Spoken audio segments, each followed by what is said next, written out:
Good evening, witches, and welcome to week 12 of the Beginner Witch series. We'll get started in just a moment.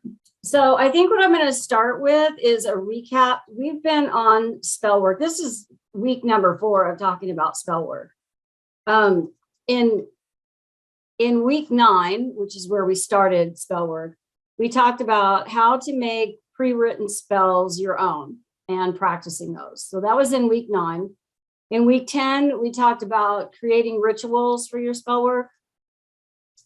Last week, which is week 11, we talked about using your intuition versus following instructions. So last week was all about intuition. And this week, for the final week of spell work, we're going to talk about writing your own spells. So first thing about writing your own spells, you never have to write a spell. Whatever your spell is can all be in your head.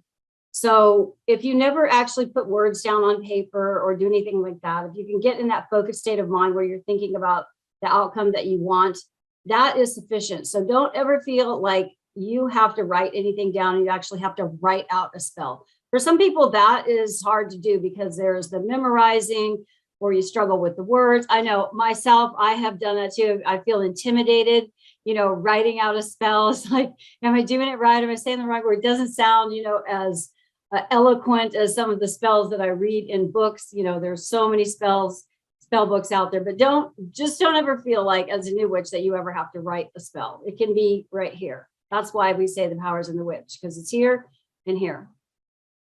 So, your spells can be powered just by your thoughts, your focused thoughts, and of course, the follow-up actions that you take, also known as feeding your spell. This premise is the same as law of attraction. What you think about, you bring about. We're not doing anything really differently. We're just calling it something different in witchcraft to make it more magical to us, because it is. All right. So when you think about writing your spell, always remember the purpose of your spell, and it'll be a lot easier to write it out. We're going to go in the premise that you're going to write out your spell. One moment, I need to admit some people.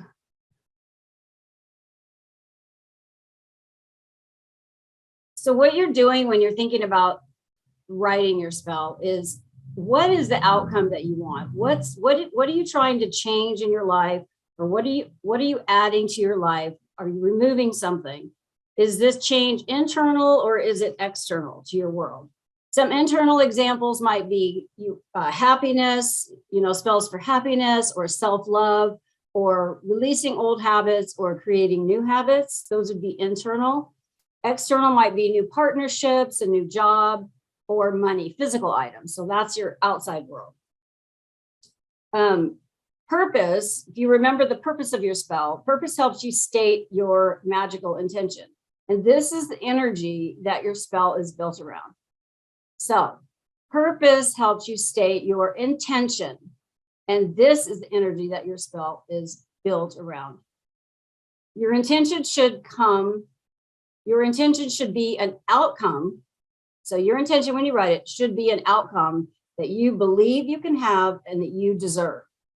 The energy will be the feeling of already having the outcome manifest. So I'll say that again because that's kind of a lot to digest. So your intention, your spell intention should be an outcome that you believe you can have and that you deserve. I'll give you an example. A couple months ago, 3 months ago, actually back in December, I got a tax bill and I knew that my taxes were going to go up and I was going to need like $500 to fund my escrow. So I did a spell and I asked exactly for $500 to pay my taxes. And the beginning of March, the company I work for sent out a memo and said that all employees would receive a $500 bonus and it would be paid by the middle of March. So that specificity, that being that specific about $500 to pay my taxes would, I was very specific about what I wanted and what I wanted it for. And when I would go and feed my spell, because I had this spell, I wrote it on a piece of paper and I put it in a money jar. And then I had like an amethyst with it and a jade plant, which is money, and jade's for money. And I had it in my prosperity gua in my house. And I would go out and occasionally add money to the jar. So that's what's meant by feeding your spells. You can't generally just do a spell and then walk away and forget about it. You need to give it some thought, AKA feed it. Okay. So again, your intention should be something that you believe you deserve and can have. And the energy that you put into that, the energy, what you're thinking about is the feeling of already having what you want, already having that outcome. So you can write a wish list. I just gave you an example, but I'll give you another one. You can write a wish list around what you're trying to, what you're asking the universe for. An example might be, I want a new job that pays me 15 grand more than I'm making right now, has health care for my kids, and is close to my home. That's very specific. So when you get that, when the universe delivers, you will know that your spell has worked and that you've gotten what you asked for from the universe. That's why we get specific. It also, being specific about what you want also allows you to know when, allows the universe to know exactly what you want and for you to know when you get it. So vague words and foggy mental images bring about watered down results. So be clear when you think about writing your spells. Be clear. The universe doesn't understand innuendo. Okay, example. Here's another example. I want money versus I want $500 to pay my taxes. The more specific the spell, the better. When you receive exactly what you asked for, it's confirmation that your spell worked and that the universe delivered. To do a spell, I know we talked about, this is about writing your own spells. We're throwing some other little extra tidbits in here too for you. To do a spell is to sit for an allotted period of time with an intention, asking for a change from the universe. That's what a spell is. It's to sit for an allotted period of time, whatever you think that is, 5 minutes, 30 minutes, with an intention. So thinking about what you want and that outcome that you want and how your life is going to be, what your life is going to be like when you get it, and asking for that change from the universe or the one source or the god or goddess, whatever you call that entity that you ask for. I always say universe. A spell is similar to sitting in a meditative state, focused on an outcome using the law of manifestation. The quality of your energy creates the power of your spell. Focused on your outcome with elevated emotion and without interruption. So the quality of your energy creates the power of your spell. Focused on your outcome with elevated emotion and without interruption. So no pets, people knocking on the door, things like that. And this is one of the things we covered back in rituals, how to set those kind of things up, how to set that space and that time up for you to do your spell. Oh, by the way, I forgot to mention this too. If you missed week 9, 10, or 11, those are on the 7 Green Sisters YouTube channel, and you can go back there and watch those. You need nothing but yourself and a quiet space to do this. With practice, you can do it anywhere. It's your thoughts that your thoughts are the energy that creates the change that creates the change in the universe that you receive. Your thoughts are your energy that create the change in the universe that you receive. So when you think about writing your own spells, it's nice to have chants or rhymes. I'm not, like I said at the beginning of this, I'm not that great at writing. So it intimidates me a little bit. But back in the day, witches brought with them. So this is in a group setting. Witches brought with them their higher energy self to the group. This is for group work. And I know we're solitaries, but we're going to talk about this for a second anyway, so you get the idea. They all needed to be on the same page, having the same thought and envisioning the same outcome. That's why spells were written as rhyming chants. So something to think about. It's also easy to remember if you can come up with something that is a rhyming chant. Solitary witches don't have to express to others what they want. Envisioning their outcome can all be in their head. And I keep saying this, but it's true. You don't have to speak a word if you don't want to. Your thoughts need to be clear so the universe can get the message. That's why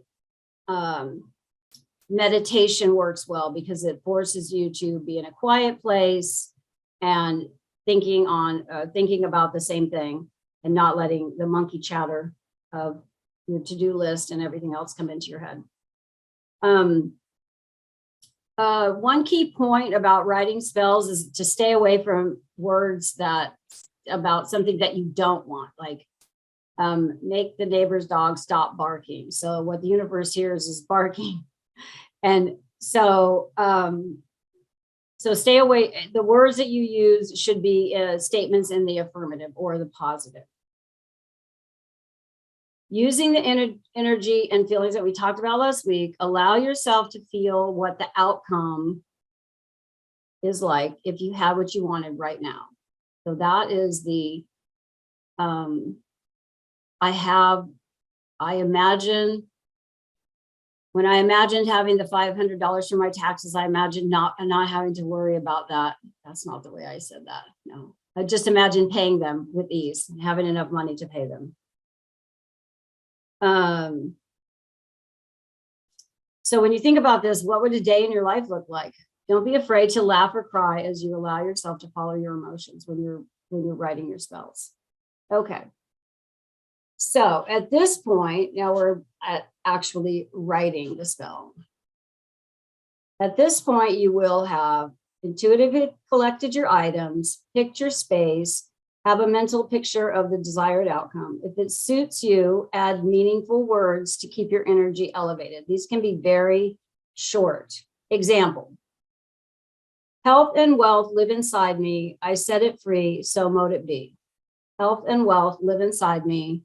I set it free, so mote it be. Love I deserve, this I know. As I breathe, so shall it grow. It is so, it is so, it is so.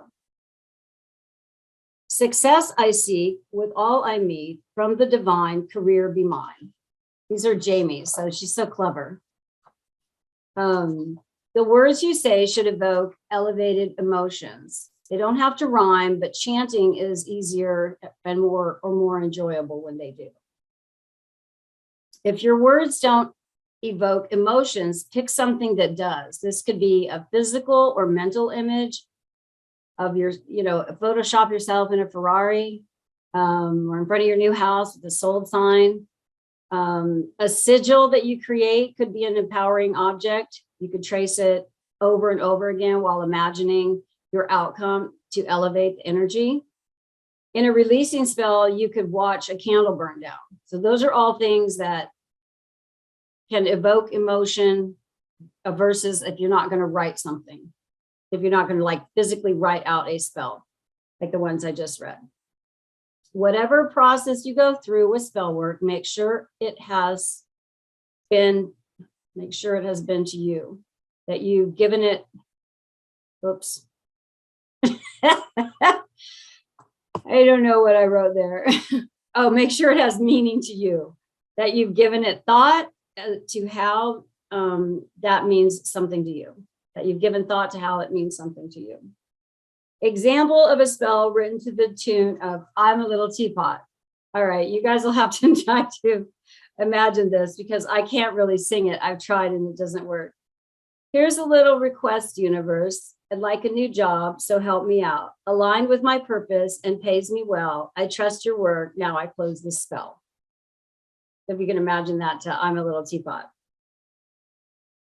All righty. Let's see, intuitive spell casting. When you feel called to do a spell, intuitively collect your items, go to your sacred space, you're dressed in your magical outfit, and the feeling is leading you there. The desired outcome is so strong, you go and ask for it. When this happens, go through the motions and emotions of the spell, asking for what you want. And when you feel it's done, be sure to grab your book of shadows and record what you did. And don't forget to write down the date of your entry. You'll want that information later, especially when your spell manifests. And that's that. That was a lot. I feel like that was a lot. So, where are we? Ooh, I was quick. This is what happens when you don't have your sidekick goofing around with you. So I am going to pause the recording. And if you have any questions about what we talked about, now is the time to ask them. I'll do my best to answer. And if for some reason I can't, I can write those down and we'll address them at our next week when we do spiritual guides. So